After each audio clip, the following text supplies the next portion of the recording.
முருகர் நம்மளுக்கு உதவி பண்ணுவார் அப்படின்றதுக்கு ஒரு சின்ன கதை.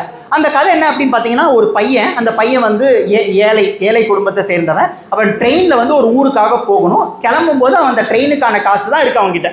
அப்போ கிளம்பும்போது என்ன ஆச்சுன்னா, அவரோட செருப்பு வந்து அருந்துருச்சு. செருப்பு அருந்தோடனே அவர் ரொம்ப வருத்தப்படுறாரு. ஏன்னா திருப்பி காசு செலவு பண்ணி செருப்பெல்லாம் வாங்க முடியாது. செருப்பு இல்லாமலே அவனோட டிராவல் அவன் பார்க்கணுன்ற போது ரொம்ப வருத்தப்படுறாரு.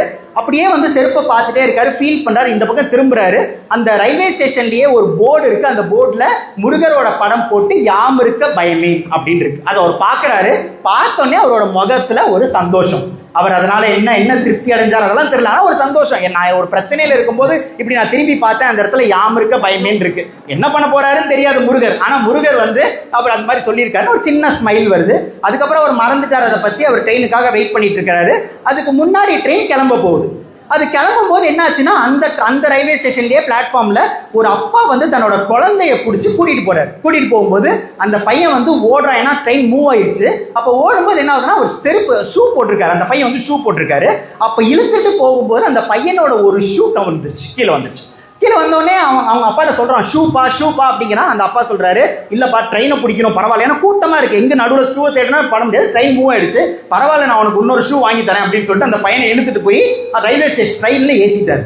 இப்ப இந்த பையன் காலில் அந்த செருப்பு அறுப்பட்ட அந்த பையன் வந்து அதை பாக்குறாரு. பார்த்தோன்னே என்ன பண்றாரு அப்படின்னா, அந்த பையன் வருத்தப்படுறான். அந்த ஷூ அங்க இருக்கு, நம்ம போய் ஷூ எடுத்து கொடுப்போம்னு சொல்லிட்டு ஷூ எடுத்துட்டு போறான். அந்த பையன் ட்ரெயின்ல ஏறியாச்சு, கிளம்பியாச்சு. போக போக இவன் ஷூன்னு சொல்லிட்டு இந்த பையன் எடுத்துட்டு துரத்துறான். அந்த ட்ரெயின் பின்னாடியே ஓடுறான். ட்ரெயின் மூவ் ஆகிட்டே இருக்கு. ஒரு கட்டத்துல இவனால எதுவும் ஹெல்ப் பண்ண முடியாதுன்றதுக்காக இந்த ஷூவை நான் தூக்கி போட்டாவது அந்த ட்ரெயின்ல இருக்கிற பையன் பிடிப்பானா அப்படின்னு சொல்லிட்டு இந்த பையன் என்ன பண்றான், ஷூவை கழட்டி இப்படி தூக்கி போடுறான். தூக்கி போட்டா அந்த பையனால பிடிக்க முடியல. இப்போ ரெண்டு பேருமே வருத்தப்படுறாங்க. இந்த பையனுக்கும் நம்மளால அந்த ஷூவை சேர்த்த முடியலன்னு வருத்தம், அந்த பையனுக்கும் ஷூ கிடைக்கலையேன்னு வருத்தம். ஆனா அந்த ட்ரெயின்ல இருக்கிற பையன் என்ன முடிவு பண்றான்னா, நம்ம கிட்ட ஒரு ஷூ இருக்கு, இங்க ஒரு ஷூ இருக்கு, ரெண்டு பேருக்குமே உதவி யூஸ் ஆகாம போயிடும், நம்மளோட ஷூவை அந்த பையனுக்கு தூக்கி போட்டுருவோம்னு சொல்லிட்டு அந்த ஷூவை கழட்டி அப்படி தூக்கி வீசுறாரு. இந்த பையனுக்கு ஒன்றும் புரியல, எதுக்கு இந்த பையன் இந்த ஷூவை தூக்கி போடுறான் அப்படின்னு யோசிக்கிறான். யோசிச்சு பக்கத்துல வரான். ரெண்டு ஷூவையும் கையில எடுக்கிறான். கையில எடுத்து புரிஞ்சுக்கிறான், ஓஹோ நம்மளுக்கு இந்த ஷூ அவன் கொடுத்துட்டு போயிட்டான் அப்படின்றத புரிஞ்சுக்கிறான். இப்படி எட்டி அந்த பக்கம் பார்த்தா ட்ரெயினும் இல்லை, அந்த பையனும் இல்லை, அந்த ட்ரெயின் போயிடுச்சு. முருகர் இப்படிதான் நம்மளுக்கு உதவி பண்ணுவாரு அப்படின்ற தெரிஞ்சுக்கிறதுக்காக தான் இந்த கதை. ஏன்னா அவன் வந்து எதுவுமே கேட்கல, யாம் இருக்க பயமே அப்படின்ற ஒரு விஷயத்த நம்பினார் இல்லையா, அந்த நம்பிக்கைக்கு அவனோட பிரச்சனை அந்த இடத்துல சால்வ் ஆச்சு.